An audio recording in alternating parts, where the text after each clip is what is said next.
Hi, I'm Andrea Lorenz from the East Grand Forks Campbell Library, and today I'm going to talk to you about birds that are native to northwest Minnesota, and we're going to make birdseed cookies for birds, not for people.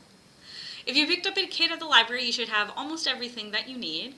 If you want to make this at home without a kit, you will need 1 cup of birdseed. This is just a wild birdseed mix from the hardware store. 2½ teaspoons of unflavored gelatin, which you should be able to find in the grocery store. 2 pieces of straw. 2 pieces of yarn. And either a muffin tin or some cookie cutters. If you use cookie cutters, you'll also need some wax paper. You'll need a bowl for mixing, a spoon for mixing, and a liquid measuring cup. We're also going to need a small amount of boiling water. So while I get my water boiling, I've got my kettle right over there, I'm going to tell you some facts about birds of northwest Minnesota. There are a lot of different birds that call Minnesota home. Here are some that you might see outside on your bird feeders. There are black-capped chickadees. I see a lot of these, especially in the winter. Sparrows. And there are lots of different kinds of sparrows. There are chipping sparrows, American tree sparrows, fox and Harris sparrows, song and house sparrows. So they do look similar, but you can tell them apart by their coloring. Like, for instance, the chipping sparrow has a big stripe of red right on the top of its head. You might also see dark-eyed juncos. They like to eat on the ground. They'll pick up seeds off of the ground. They might not land directly on your feeders, but you'll find them underneath. There are house finches. There are also purple finches and gold finches. Pine siskins. Red and white-breasted nuthatches. This is a white-breasted nuthatch. Nuthatches will feed at your feeder, but they do prefer to eat bugs. There are several types of woodpeckers that are also native to Minnesota. This is a downy woodpecker, and you might also see hairy, red-bellied, or even pileated woodpeckers. Pileated woodpeckers are much bigger than your normal bird. They can be as long as your forearm or even longer. So they're very big, and you can see them often at the tops of trees or swooping down from tree to tree.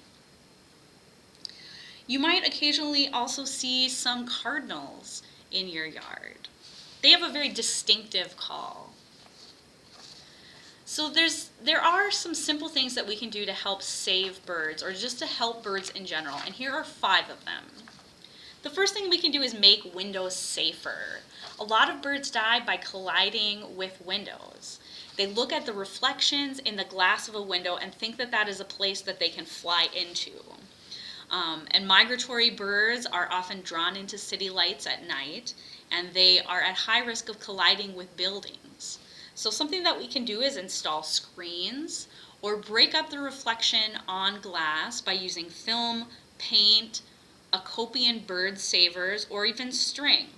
So here are 2 examples. This one is film placed on the window, the one with the dots, and then you can see the other one has string hanging down from it.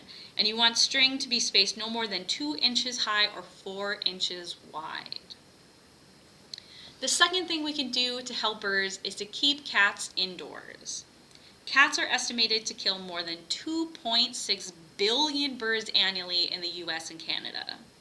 This is the #1 human-caused reason for loss of birds aside from habitat loss. So, your cat might like to go outside, but it's better for them to stay indoors or to go outside supervised. The third thing we can do is reduce lawn and plant native plants. Birds have fewer safe places to rest during migration and raise their young because we've created so much lawn space. Lawns and pavements don't offer enough food or shelter for many birds and wildlife.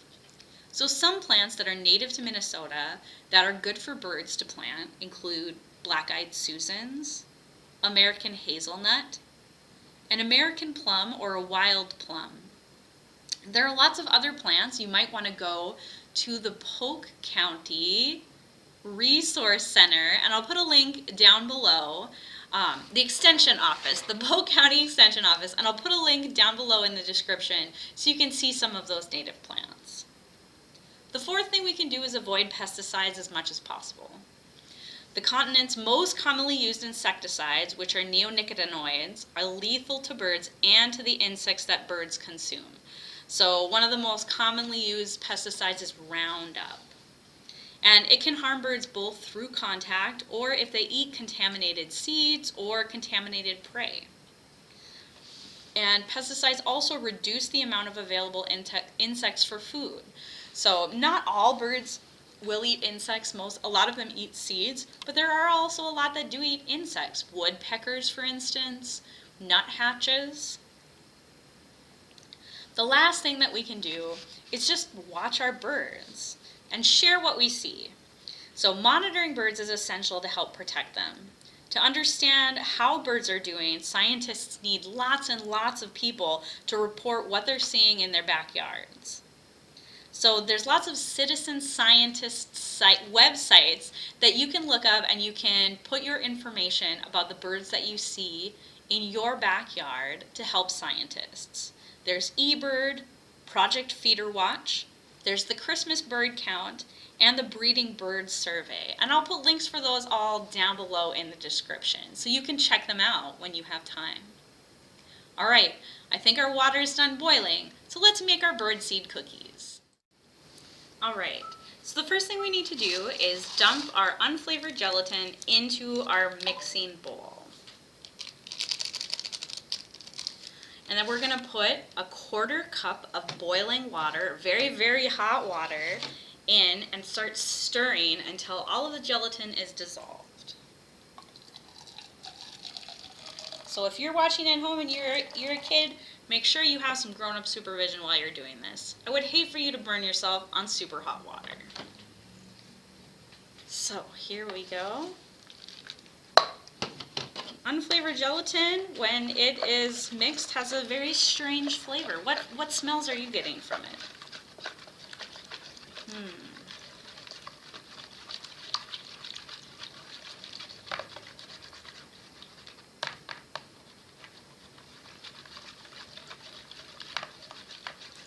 Alright, so my gelatin is almost all completely dissolved.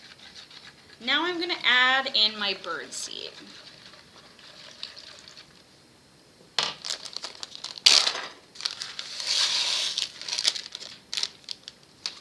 And I just want to stir this around. I want to make sure that all of the pieces of birdseed get coated. You can see here I'm just stirring.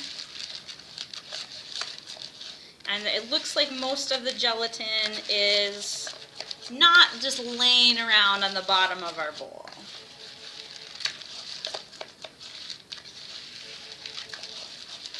So here's what I've got. It's kind of a crumbly little mixture. And what I'm going to do is I'm going to put it in my muffin tins. You can spoon it in, you can dump it in, whatever works for you. And we're going to kind of push it down. You want to push it in there to make sure that everything is touching everything else. If it comes out the top, that's okay. You might have a little bit more than 2 muffin tins full.